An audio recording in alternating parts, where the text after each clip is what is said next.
I first got shot, it made me like I need to do like it made me jump more on, like, you know what I mean? But the second time, then that's when I, you know what I mean, like that's when I peaked, like, damn, it's all a cycle. If you keep getting caught at it, you're not good at it, you feel me? Like, if it's just something that you keep getting caught at, stop doing it. Do something different. Jimmy Wopo had quite a following and was known beyond the Pittsburgh rap scene. But his career all ended yesterday when he was shot multiple times in the Hill District. 6 bullets couldn't stop him. Twice, death came knocking. And twice, Jimmy Wopo laughed in its face. But on that fateful day in 2018, the streets caught up to him for the last time. Up-and-coming Pittsburgh rapper Jimmy Wopo was just 21 years old. He was shot in a drive-by shooting right here on Wiley Avenue between Chauncey and Duff Streets. But why was Jimmy Wopo always a target? What made him Pittsburgh's most talked about rapper? And how did his story end on the same day as XXXTentacion's tragic death? People be saying that like Pittsburgh ain't on like that and all that. It's just not enough people. You know, all these is overpopulated. You feel me? They got an advantage and still cracking. Let's get into it. From surviving drive-bys to dropping anthems that made his city proud, Jimmy Wopo wasn't just another rapper. He was a survivor, a hustler, and a voice for the streets. But was his story doomed from the start? And what really happened on that last day in the Middle Hill? Jimmy Wopo, born Trayvon Smart, came up in Pittsburgh's Hill District, a neighborhood that wasn't for the faint of heart. This wasn't the polished, mainstream Pittsburgh you see in movies. Nah, this was the grind. The Hill District was raw, unforgiving, and made you choose between two paths, hustle or struggle. Wopo grew up in the middle of all that. He wasn't rapping about a life he didn't live. He was spitting his truth. The dangers, the fights, the hustle. It was all in his music. People be saying that like Pittsburgh ain't on like that and all that. It's just not enough people. You know, all these is overpopulated. You feel me? They got an advantage and still cracking. By his teens, Jimmy wasn't just surviving, he was making a name for himself in the underground rap game. His style was unique, smooth, gritty, and full of stories that connected with anyone who knew what it meant to struggle. But his talent couldn't keep the streets away for long. The first time Jimmy was shot was during the summer before what should have been his 10th grade year. By then, he had already dropped out of school, trading classrooms and textbooks for the allure of freedom. This newfound independence brought with it endless parties, late nights, and run-ins with trouble. On one particular night, while out enjoying himself, likely at a club, a fight broke out. It wasn't just a scuffle. This was the kind of chaos that turned deadly in seconds. Someone in the heat of the moment decided to let off shots into the crowd. In the frenzy, Jimmy got caught by a few stray bullets, 3 to be exact. It's a miracle he survived, but the experience didn't immediately slow him down. To Jimmy, surviving that first shooting wasn't a wake-up call. It was almost just another day in a life already intertwined with the streets. He wore those bullet wounds as battle scars, proof that he wasn't easy to take down. Then came the second time. This wasn't a case of stray bullets. This one felt personal. Jimmy was shot in both the stomach and the arm, and the injuries were severe enough to land him in the hospital for an extended stay. This wasn't something he could brush off. This time, Jimmy had more to think about. He was no longer just a young man living recklessly. He was a father now. He had a little girl depending on him and a music career that was finally starting to gain traction. Getting shot again forced him to pause, take a hard look at his choices, and consider what was really at stake. I had much more shit on the line. I had a daughter. I had the song Walking Bomb. That shit was kind of popping. It was my first joint that really kind of started blowing up. By this time, Wopo's track Walking Bomb was buzzing. The song had put his name on the map, and he was getting offers to appear on TV and in movies. Even though he wasn't making big money yet, earning only around $200 for performances and verses, it was clear that his potential was limitless. At just 18 years old, he had already been shot 6 times in total, 3 bullets each in 2 separate incidents. For most people, that would have been enough to step away from the streets entirely. But for Wopo, it was fuel. In an interview with Complex, he reflected on how the second shooting shifted his mindset. It changed my life, but it didn't really change my music, he admitted. It just gave me more push, because just 2 years ago, I was somewhere getting shot up. Now I'm doing this. His survival became a symbol of resilience, and it showed in his music. His lyrics, already raw and unfiltered, carried an even deeper weight as he transformed his pain and near-death experiences into art. Despite the newfound clarity, Jimmy knew the streets didn't forget. His past was still catching up to him. For every step he took towards success, there was still the shadow of his old life trailing behind. The violence didn't just disappear because he had a hit song or because he was trying to go legit. In fact, his rising fame seemed to paint a bigger target on his back. His music was celebrated, but it also stirred up tensions. In the Hill District, beefs didn't settle quietly. Jimmy's resolve to push forward in his rap career was clear. He spoke often about his determination to make it in hip-hop, even after surviving multiple shootings. The streets might have tried to take him out, but his survival only strengthened his drive to succeed. He recognized that while his music couldn't erase the past, it could pave a path forward. Jimmy Wopo wasn't just a rapper, he was a storyteller. Tracks like Elm Street became street anthems, blending his gritty experiences with smooth beats that hit hard. He wasn't afraid to call out the realities of his life, and that authenticity made him a voice for Pittsburgh's underrepresented. I'm up out the crib, I gotta peek through the blinds. Jimmy wanted more than anything to provide a better life for his daughter and leave behind the chaos that had defined his early years. But life in the Hill District wasn't that simple. The streets don't grant second chances easily, and for someone like Jimmy Wopo, an artist on the rise who still had one foot in the game, leaving the past behind was easier said than done. He understood the risks, but also knew he couldn't just walk away from everything overnight. The pull of the streets was strong, and so was the danger that came with it. One of the most tragic aspects of Jimmy's story is that even when it seemed like he was on the cusp of something great, his past wouldn't let him go. The Hill District wasn't just a backdrop to his music, it was deeply ingrained in who he was. And while his talent and charisma brought him opportunities far beyond the streets, it was those same streets that ultimately sealed his fate. When Jimmy became the target of a drive-by shooting on his own property, it was clear that the streets had no mercy. He had survived so much already, but this time, he wouldn't get the chance to bounce back. In June 2018, Jimmy was sitting in his car in Pittsburgh's Middle Hill neighborhood when a drive-by took his life. Up-and-coming Pittsburgh rapper Jimmy Wopo was just 21 years old. He was shot in a drive-by shooting right here on Wiley Avenue between Chauncey and Duff Streets, which is right where I'm standing. He was just 21 years old. The pain of Jimmy Wopo's death wasn't just some local heartbreak for Pittsburgh. It hit the whole hip-hop world like a punch to the gut.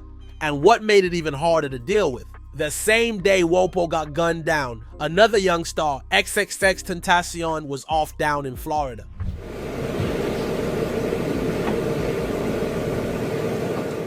Two young kings with so much potential, both taken out by gun violence on the same damn day.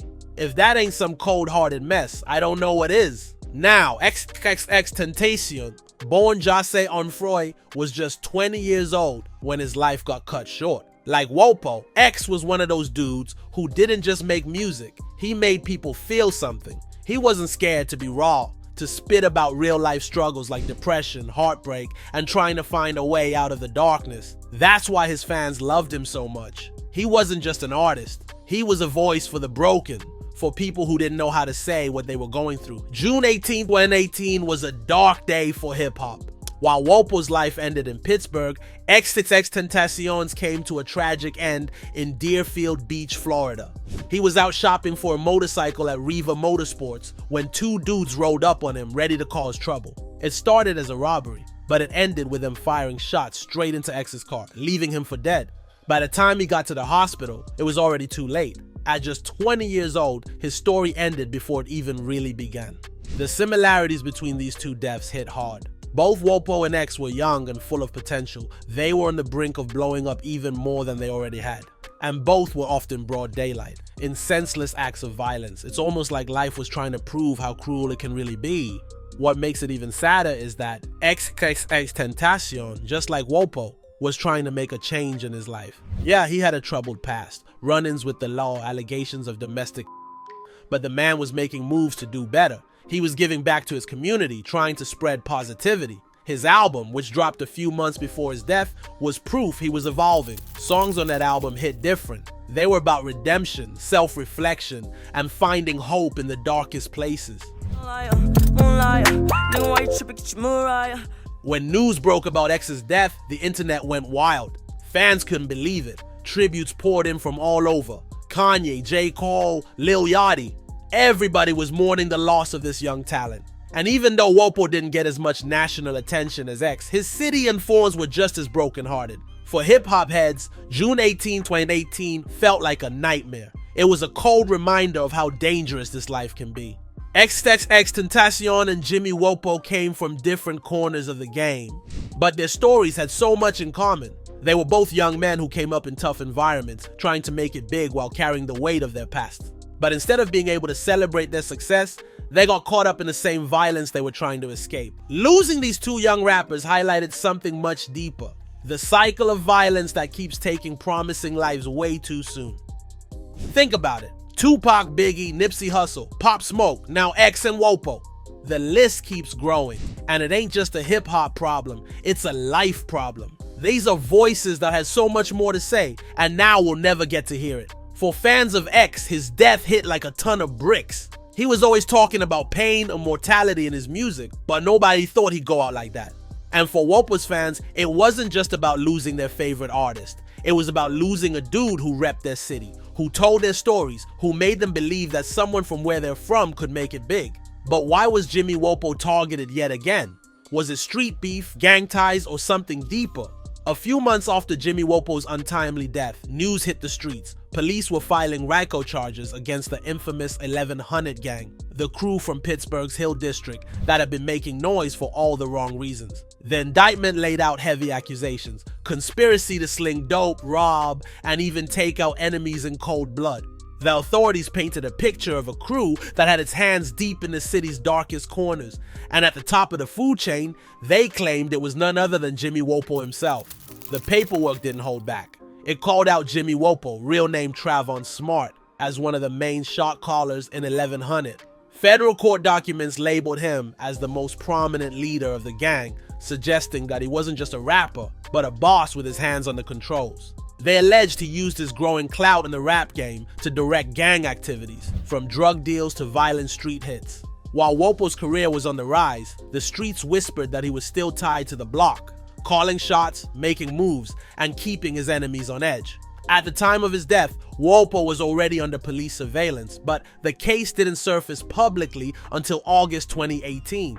By then, 3 alleged 1100 members, Deontay Griffin, Sidney Pack, and Richard Kelly, were named in the indictment. Their charges weren't light either, ranging from conspiracy to off someone to drug distribution. The feds alleged that much of this heat came from an old feud with another gang, the Wavy Boys. This was personal, bloody, and unforgiving. According to the feds, Wopo didn't just rap about street life, he lived it.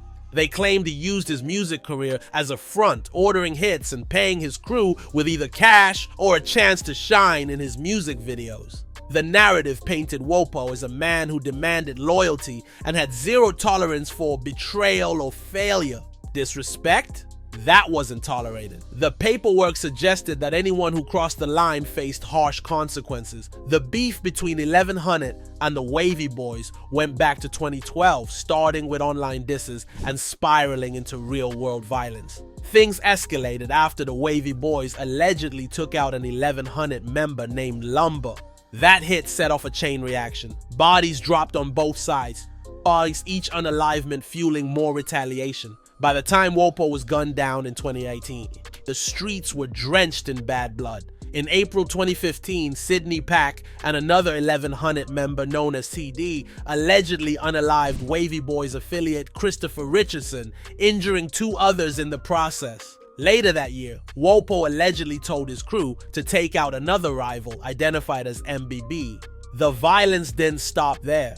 In October 2016, Pack and Deontay Griffin allegedly offed a Wavy Boys member referred to as JH, injuring a 7-year-old child in the crossfire. Just a month later, the violence came full circle when an 1100 member known as JP was executed with 2 bullets to the head, allegedly by Pack, with Wopo reportedly present at the scene.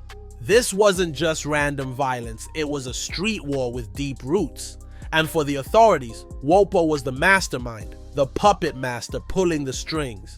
To build their case, police used everything they could find: social media posts, music videos, interviews, and even the lyrics in Wopo's tracks. The narrative painted him as a ruthless gang leader who used his rising fame to orchestrate chaos. But was it all true? Or was this just another case of law enforcement trying to make a street rapper look like a crime lord? It's important to note that Wopo was never directly accused of pulling the trigger in any of these crimes. He wasn't charged in the RICO case, and the allegations came to light only after his death. Still, the federal documents painted him as a boss, someone who didn't need to get his hands dirty because he had soldiers to do it for him. But without Wopo here to defend himself and with his crew staying silent, it's hard to know what's real and what's just another exaggerated narrative to bring down a street figure turned rapper. The fallout from the case was heavy. Griffin, Pack, and Kelly all pleaded guilty to the RICO charges, including conspiracy to unalive someone and drug distribution. Griffin got hit with a 117-month sentence, Pack got 78 months, and Kelly is still waiting to learn his fate. Jimmy Wopo's story is a tragic one, no matter how you slice it. Here was a talented young rapper with the potential to make it big, not just for himself, but for his city. His tracks were raw, real, and spoke to the struggles of the streets. But as much as he tried to elevate himself through music, the streets didn't let him go. It's hard to walk away from the life when there's so much history, so much blood spilled, and so many people looking to pull you back in.